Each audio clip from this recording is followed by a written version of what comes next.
At ang tema ng ating pagbasa ngayon ay tungkol sa mabuting lupa.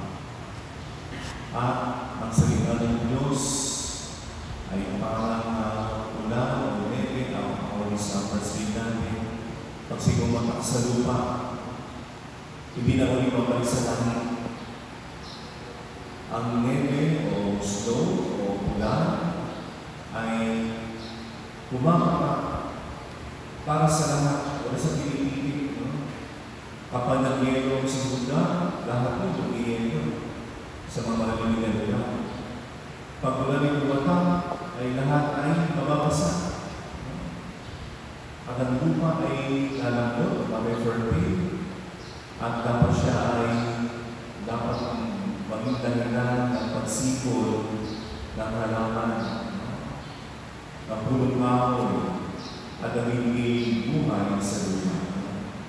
Hindi ang salita ng Diyos. Pag siya ay pumatak sa lupa o sa tao na pumatanda, dapat magkaroon siya ng pagpulos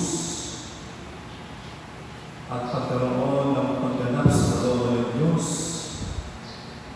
at magkaroon ng magandang resulta sa pagpapak ng salita ng Diyos ng mga kapatid. Itong mga sa atin.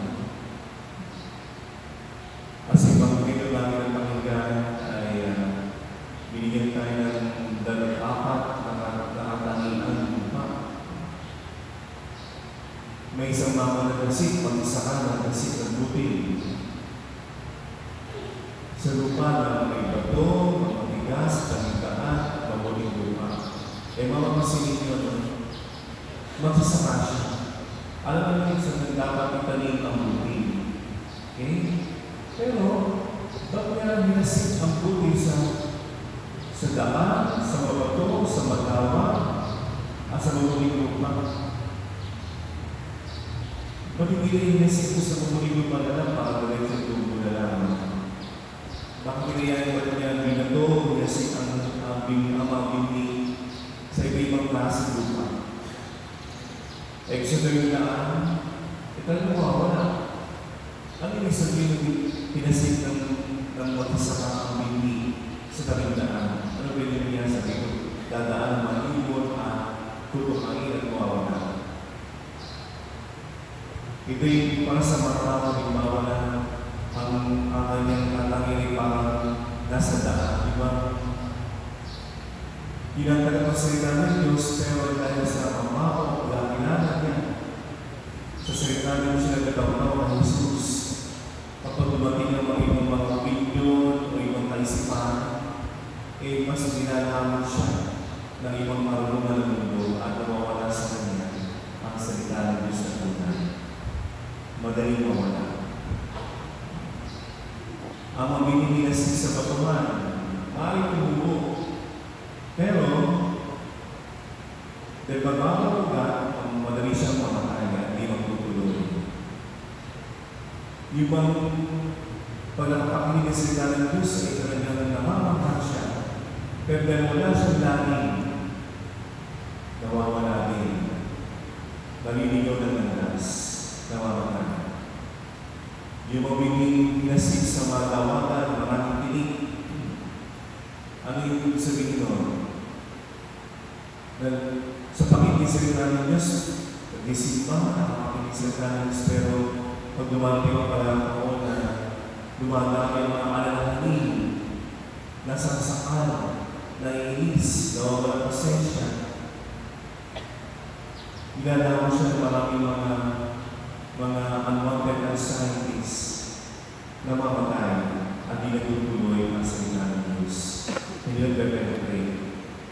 Pero kapag nasa bindi sa madamang lupa, ito'y magbumunga ng kasalanan. May mga taon, may 4 na uri ng lupa ay tayo. Minsan sa buhay natin, mabato tayo. Walang natin. Minsan, para tayo magbindi ng lupa, magandang bindi ang salita ng Diyos na sa kabiglan kung saan madali tayo mas way ng ibang mga isipan. and we've been co-opted by other influences and opinions, nawawala tayo sa landas ng Diyos. At kung minsan din naman ay ang buhay natin ay nasa limuot, patinig, maraming mga alanganin, natutsyok tayo, nadiligres, kaya ang salita ng Diyos ang nilagay sa ating buhay, sumusuko tayo. Pero kung tayo makikinig ng maayos, we are not just listeners of the Word of God, we are also doers of the Word of God. Kung sa sabuhin natin, nahaya natin ang kalawa ng Diyos ay mangyari sa aming buhay, magbubunga rin masagana at mag-aani na magandang mabutihan ng Diyos para sa mga tao.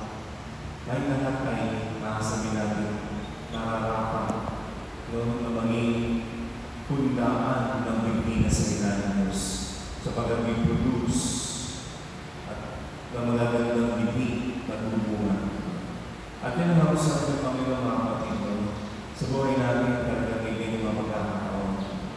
Kaya piliin natin ano sa ang klaseng lupang na mayroon tayo. Malaki din tayo na maging masagana, fertile na lupa, para ang salita ng Diyos ay magtupad sa kalooban ng Ama at maganap ang dakilang purpose, kahalagahan ng salita sa buhay para tayo maging mabuhay na propeta na katotohanan ng Diyos. Ano ibig sabihin natin ngayon? Na marami ko nagtatang na magbibigay ng mga sinungalingan, magbibigay ng mga kayabangan at kahalayan, kayabangan, kasalanan, at maging mga kasalanan ngayon para mga hindi na kasalanan. Since we are actually enjoying the evolution of social media, natutuwa tayo, na-entertain tayo, pero nasa banda ito, pagkatapos ito, pag nawala na, balik sa rin ng buhay, sino na tayo sa harapan ng Diyos?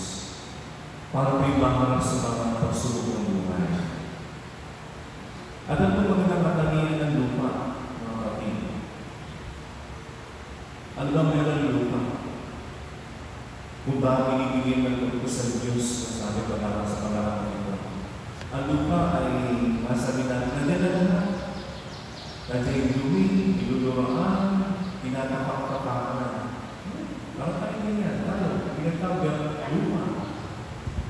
Tayo may pinagtulog na background, na pagkuhan ng Diyos at ang sarilitas na sinuligan ng Diyos.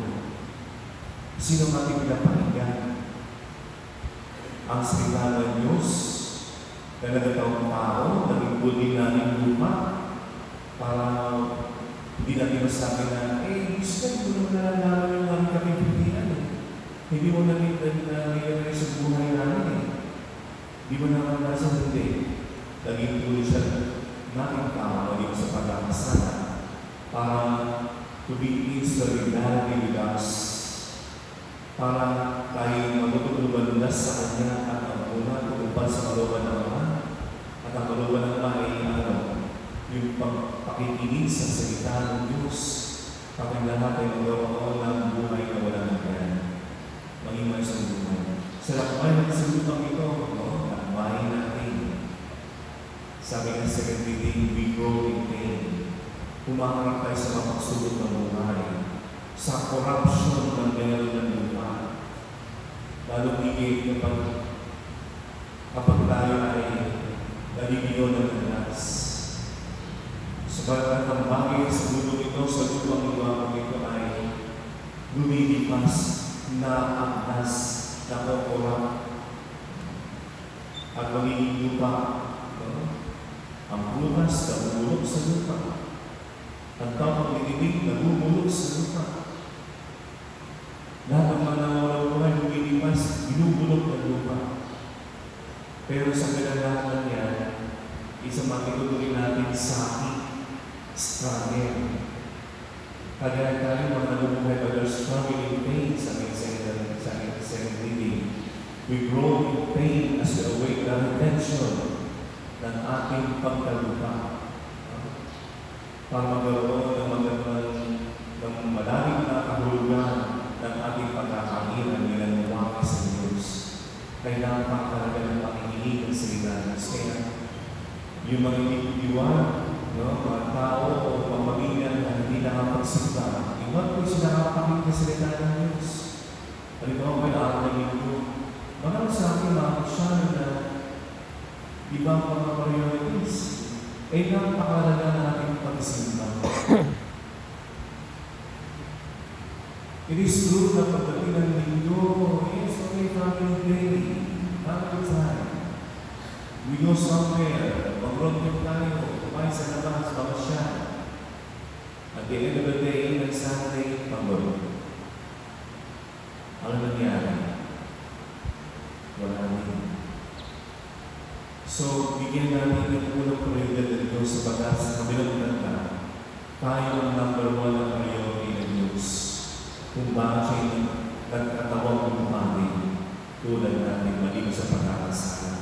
Parang naiahaw niya tayo. Magkaroon tayo ng profound reality ng ating purpose sa ating pagkakainan. Sa pagkakamahan niya tayo. At alam niya sa tuloy sa ating pag-alabay sa lupang ibabaw. Tayo ay magiging at nagulutong kaya naman patuloy siya na bibigay ng kanyang sarili. Sa balagay ng for us to be nourished, na siya mismo ang magbibigay para patuloy tayong magkaroon ng yield, magmula. Para pagdating ng panahon, pag tayo ay kakainin ng lupa, na 60 below the ground,